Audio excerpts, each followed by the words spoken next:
Up front, I just want to say that this is the 20th draft of this script. And as I worked and chiseled away at this project over the course of years, it just kept changing and morphing. At the beginning of 2022, I had a fully finished version of this script that topped about 35 minutes. And after a year almost of just staring at it, getting ready to work on it, I'm writing this version instead and recording it and editing it and turning it into this. So let me just tell you a story. It's 2006, September 30th. I'm 10 years old and I have missed the most recent episode of Avatar The Last Airbender Book 2. It's called The Tales of Ba Sing Se. So I'm watching the rerun of last night's episode during the early afternoon time slot. I'm sitting on the carpet in my living room. It's purple and kind of strange. It's fraying at certain edges, and the color's kind of gone at certain spots, and it's turned into this almost beige. And I'm sitting on it in my living room, and I just can't help but fiddle with the strands of it while I'm watching the episode. And I could talk a lot about, this episode and a lot from it. How I feel like this episode is when I really came to understand Toph as a character when I was a kid. And how I adore Sokka's story with the Haiku Club and it being a riff on his story from season 1 on Kyoshi Island. How absolutely heartbreaking the tale of Momo is, and how retrospectively heart-wrenching Zuko's tale is. But I don't want to belabor a point. What I really want to talk about is what I really care about. The Tale of Iroh. I remember watching this thing with just this uncertainty and confusion as a kid.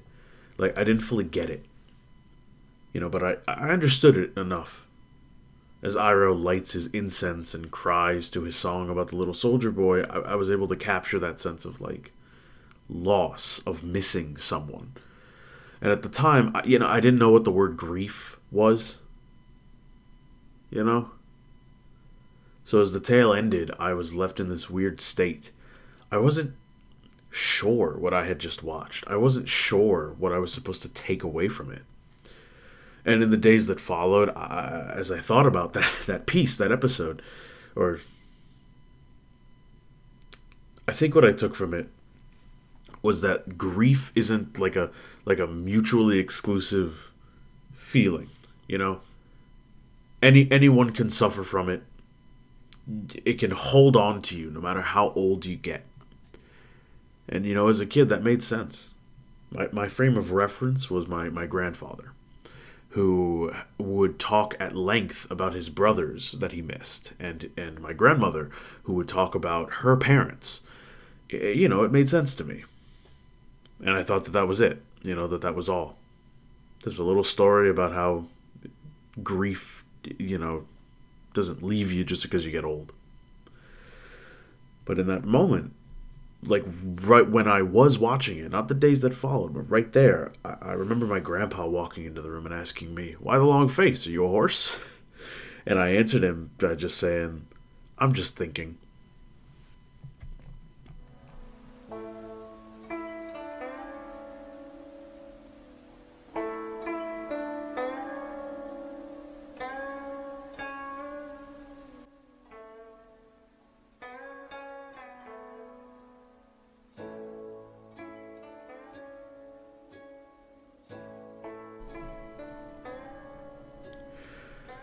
It's 2011, September 30th.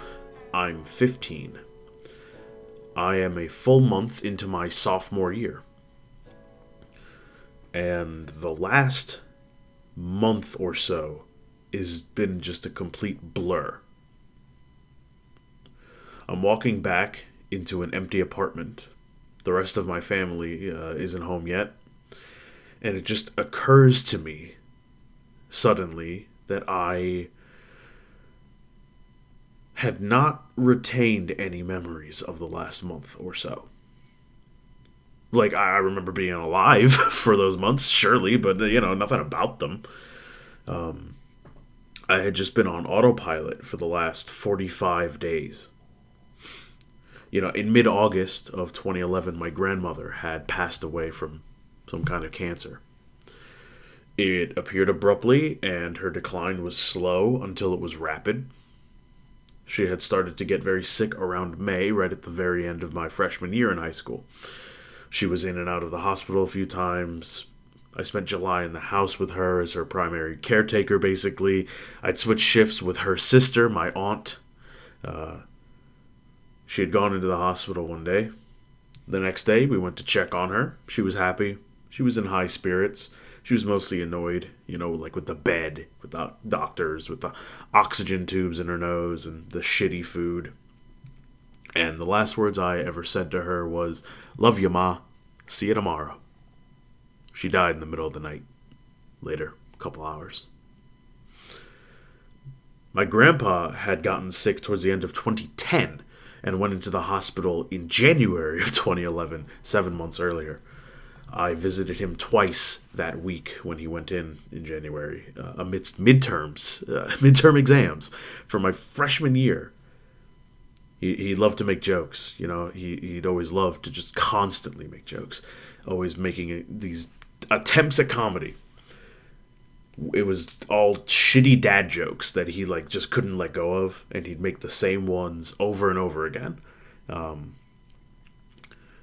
he'd walk into church during a point when my grandmother had gotten a hip surgery and she needed a cane to get around, and he'd look around to people and he would just say, I'm very worried living with her. She's cane and I'm able," and he would just keep saying that. Even after she stopped using the cane, he just kept saying it. It was supposed to be funny. For that first visit to the hospital, he had all sorts of new material while he was there, though. He was joking about doctors checking his prostate, and he was complaining about how hard it was to kiss my grandma with the tubes in his face, and it was actually funny. He never had new material, so it was funny. The second visit was during a massive snowstorm that halted all of New York City. My grandpa, he fucking hated the cold, despised it, and he was unresponsive when we got there. And I was an idiot. I was young and stupid and fucking dumb, and I thought he was gonna be okay. He was gonna be all right. My last words to him were, "I'll see you tomorrow, Grandpa. I'll bring your rosary beads for you." My aunt brought me home, and I was helping her, shovel snow out of her parking spot when my grandmother and my father came back some 20, 25, maybe 30 minutes later. Not long. "What happened?" I asked my grandmother. I thought she'd say, "Oh, we had to leave because of the snow," or, anything else. Instead, she just shrugged and she broke my heart and said, "Grandpa's gone." And that's all she said, because that was all she could muster up the strength to tell me. I didn't take it well. I didn't take her leaving in August well either. So there I am. It's September. And I'm processing the sudden realization that I had survived an entire month without either of them in my life. They had raised me for 15 whole years. Literally, my entire life up to that point. And I'm just sitting in this living room. The carpet's gone. My dad had replaced it back in 2008 or so with this weird, not really wood, kind of like paneling on the floor. And I'm just staring at it. It's cold. And I head on to my room and I start fishing around inside boxes just to try to find a bunch of stuff.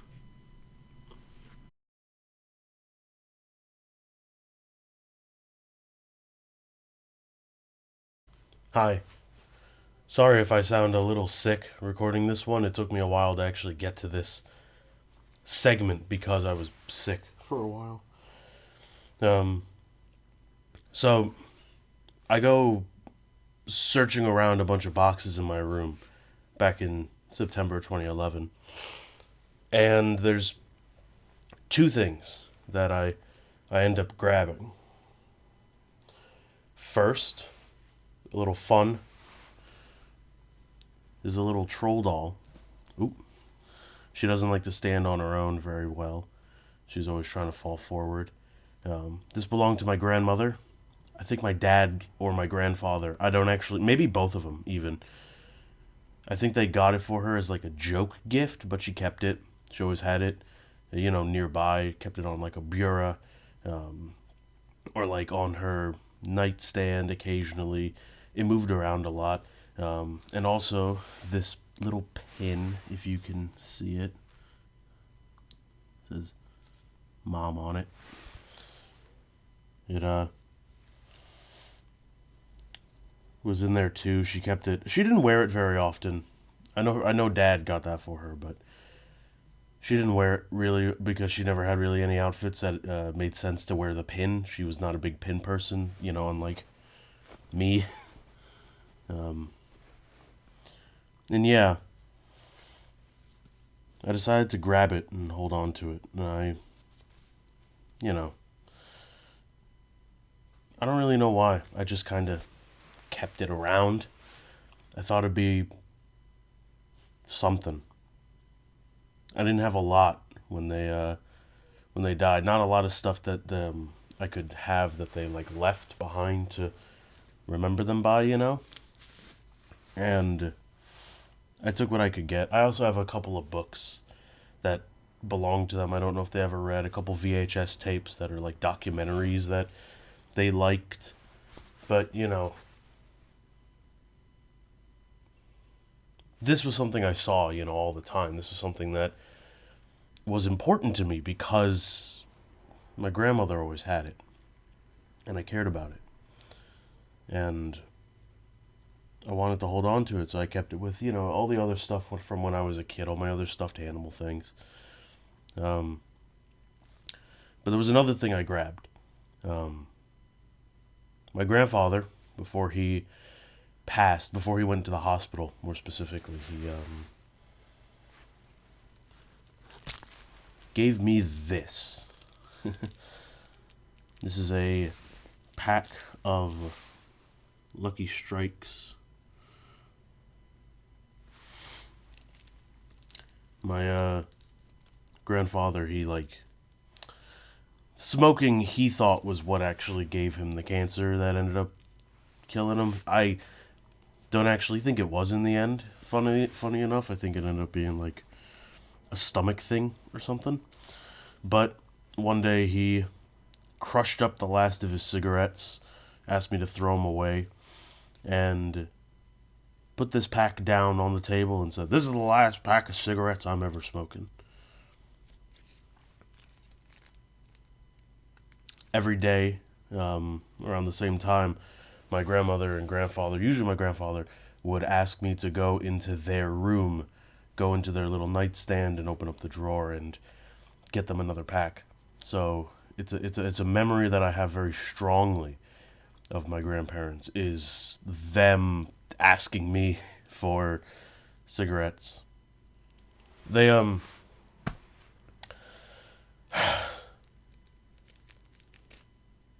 I grabbed this because it was a thing I wanted to remember them by, but also because it was kind of this, it's paper and aluminum. It's very flimsy and shitty and useless. Um, and initially, I put it up on my wall. I taped it up there, and I was angry about it.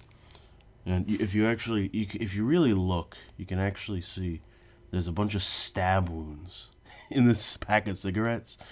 I had an old pocket knife that I owned. I don't have it anymore, but they after they passed, I would jab this thing every single day. For a while after they were gone, I think I ended up doing. I think there's like 19 stabs in this thing before I ended up stopping. Um,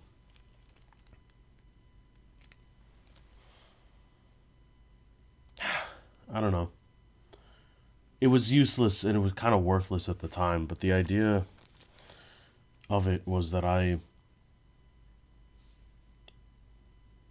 Sorry, I got a little distracted.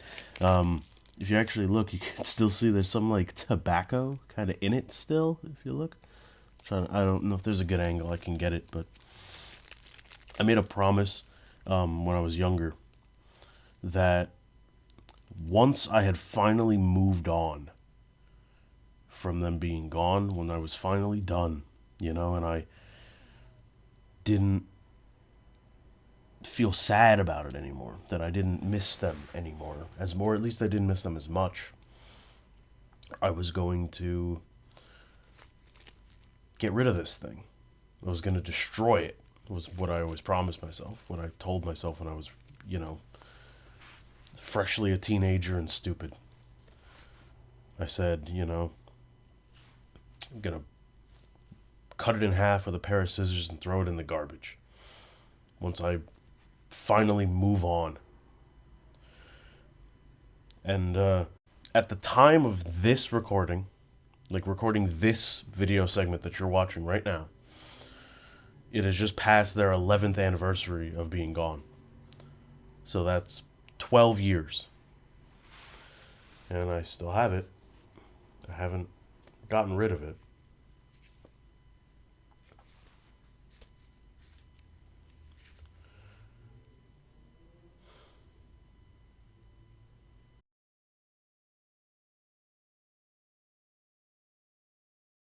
The next time that I watched The Tale of Iroh was in 2016.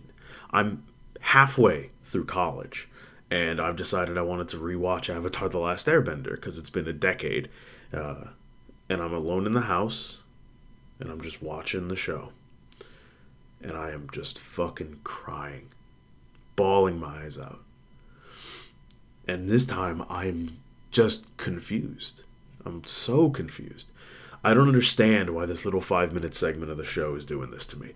I remembered watching it a decade ago prior, and this wasn't what happened. But in that moment, I started to realize that I fully understood where Iroh was emotionally. His tale is a reflection on grief, about missing his son that he feels responsible for having lost. More importantly, though, is the fact that Iroh carries that grief all the time. He's never without it. And that, I realize, is the lesson that I took now from the Tale of Iroh. Grief is not something that leaves you. You carry it everywhere. You don't just outgrow it. You don't age out of feeling grief.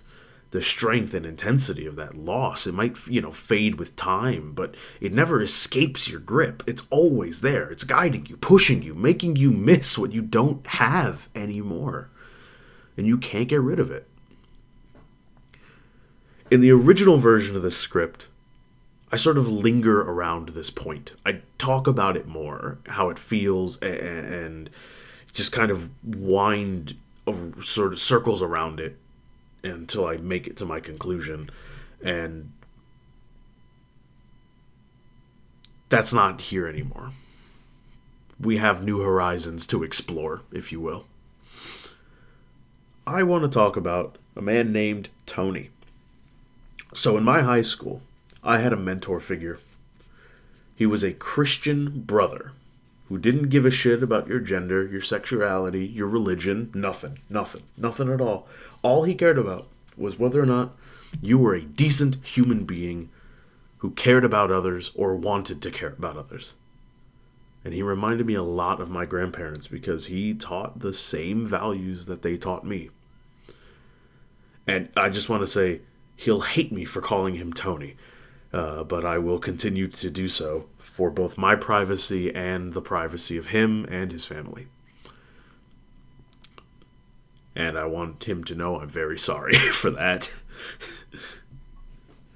I spent a lot of my high school years in a haze and a blur, unsure of my direction in life, unsure what I wanted to do really with my life. I knew what I liked to do, but I didn't know what I wanted to do. And hell, I was unsure if I even should be doing anything. Tony, he pointed me in a direction. He pointed me more towards writing, towards storytelling, towards feeling and caring. He helped push me to friends, push me to towards college. Tony was the first mentor I really had, and he wouldn't be the last, but he was always the most important to me. I haven't actually talked about the Tales of Ba Sing Se, despite claiming this video is about the Tales of Ba Sing Se. So let me fix that a little. The Tale of Iroh is not just that moment of him on the hill alone, singing Leaves from the Vine and mourning his son. I feel like conversation about the Tale of Iroh often lingers around that segment of it, the mourning part. But, like, the Tale of Iroh is a microcosm of who Iroh is as a character in Avatar. He spends his story helping others. He shows people that they need help, that opening themselves up to help is the most important part of making it through life and whatever they're going through. And, like, it's all in various small ways, sure, that he does it, but it's true. It's him opening himself up to others, like the thief, like the kids, and teaching them to open themselves up to be helped. And nowhere is this clearer, not in the Tale of Iroh, but in Iroh's brief appearance in the Tale of Zuko. Iroh is the one who pushes Zuko to go on a date and enjoy himself and spend a night free from the suffering of being the exiled prince of the Fire Nation. And he's also there at the end, the person who's most invested in seeing Zuko happy, and clearly the most overjoyed about it.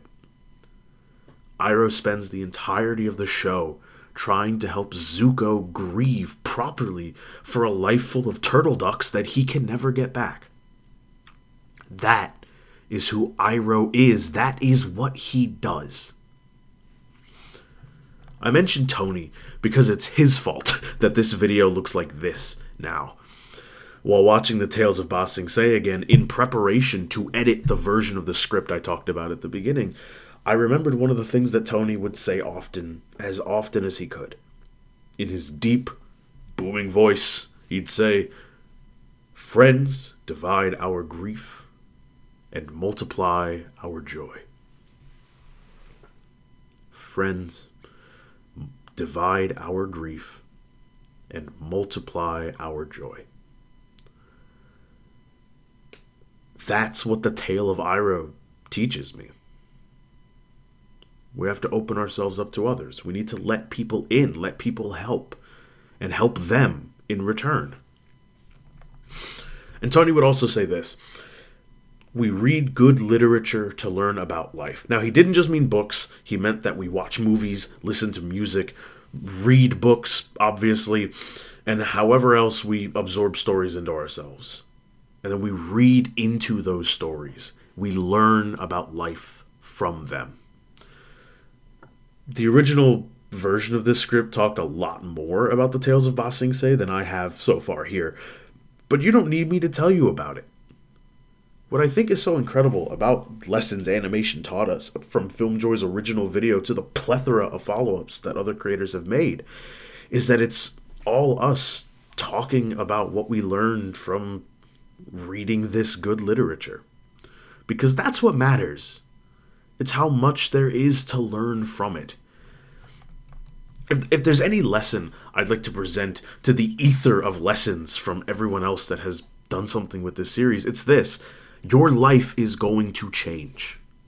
Something is going to happen that will be significant in some way or another for your life. You will be able to divide your life in sections. This was your life before that happened. This is your life now, after it. And throughout it, you should keep going back to those old cartoons that you haven't seen in a while.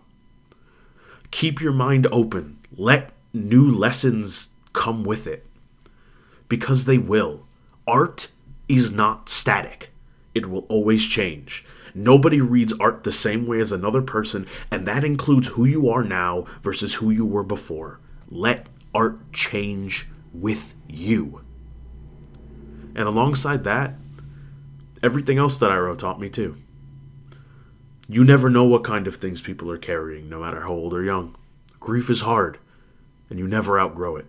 My younger self was a fool to make a promise over a cigarette box that the older me now can never make good on.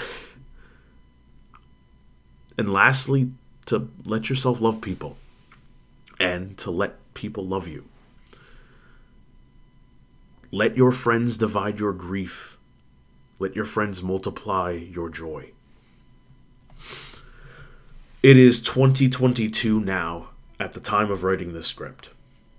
I started my final attempts to get this project ready during the 10th anniversary of my grandparents' passing. This project, this video, is catharsis for me. Just to get these thoughts out and maybe help someone who's going through something similar. This video is also for my aunt, who gave me someone that I could reminisce about my grandparents with. She loved them just as much as I did. She knew them for longer than I did, and she was there to help me through some of the worst periods when I was missing them. She passed away in 2015. While I was writing this script, Tony passed away in early January 2022. I had talked to him a little bit before Christmas, checking in on him. He was more or less fine. Going through some family problems, but fine. And in the beginning of the month, in January, he passed. So this video is for him too. When I was at my lowest points, he was the one who showed me that I had words I wanted to say. More importantly, he was the one who showed me how to let people in to make life easier. And for that, I am eternally grateful. I am thankful that I can put on Avatar The Last Airbender. And that in Uncle Iroh, I can see my grandfather and my grandmother and my aunt and Tony. He is a friend. And knowing that in some small way I still have them with me, speaking to me through the same lessons that he teaches, it multiplies my joy.